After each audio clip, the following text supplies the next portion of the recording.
Sosyal, mabulokon ug ligon. Sa unang tanaw, di ikalimod nga pang world class kining bag nga perfect kaayo alang sa mga babaye. Gawa sa kalidad sa maong produkto, makadanigayod ang painting ni ini. Apan, luyo sa mga maanindot nga mga disenyo ni ini ang mga PDL sa Cebu City Jail Dormitory. Gisuportahan sila ni ini aron mas mapalambo pa ang ilang creativity o gawas ni ana dakong tabang usab kini sa ilang panginabuhian. Karong buntaga atong ibida ang ilang mga produkto o suportahan ta sila ni ini dinhi lang sa GMA Regional TV Live.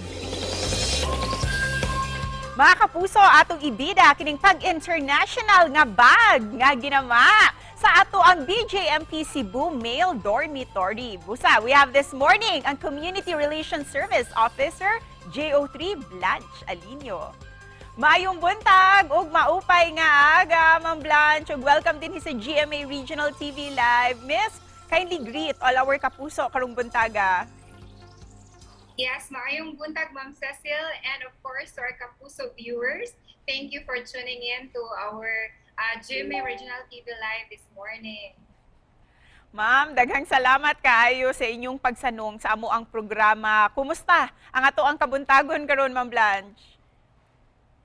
Guwapa kayo ang kabuntagon, Miss Cecil, kay of course nakita mi ninyo, and guwapa siya kay it's a beautiful day for Cebu City Jail Male Dormitory for this opportunity nga inyong gihatag kanamo. Ma'am, daghan kayo ang nagkainteresado sa mga ginama sa ato ang mga kapusong PDL din ha sa inyo, liba na, ining inyuhang bayong sela. Kano sa ni nagsugod, ma'am, nga inisyatibo o kinsa ang nagpaluyo ni ini?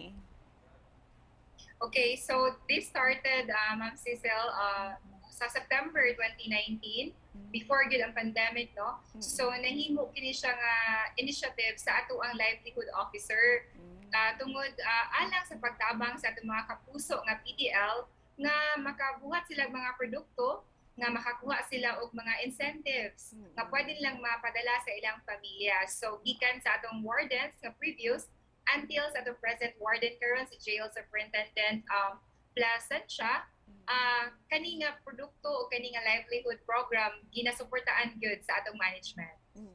Ma'am, sa ngalan pa lang sa inyuhang produkto, catchy gayud kaayo siya. Busa unsay istorya nganong gitawag ninyo kining inyuhang mga bag nga bayong sela?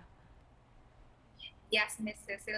Sela, it's because it's a Latin word for usa ka mga hidden nga place. So ato ni siyang gi-connect sa selda sa Cebu City Jail nga marabag diha sa sulod sa selda na ang ka-creative o ka-productive sa atong mga PDL, ang ilang talent, ang ilang skill, nahon gihapon nato despite pa man nga deprived sila sa liberty apan ang ilahang talent o skills ato jud gipadayon pagsuporta ug kani inyong nakita karon. Ma'am, daghang salamat usab sa inyong gipadala nga bayong sela. Makapabilib kaayo ang craftsmanship, limpyo kayong pagkahimo, and durable kayo. For sure mo last jud ni siya for a very very long time, and gawas ni ana, gawas sa mga accessories, makapabilib gayud kining artistic work, kining inyong gibutang diri atubangan sa bayong sela. So nice. Daghang salamat kaayo sa inyong gipadala nga bayong sela. Busa, we'd like to know unsay mga materials, ma'am, nga inyong gigamit para sa bag?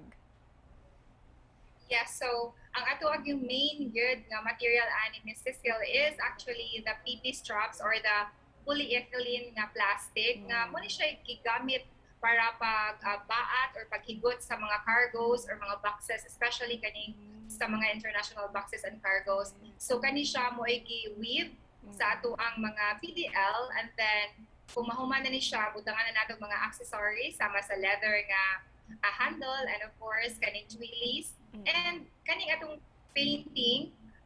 This is a hand paint yun sa ato ang PDL nga mga artists.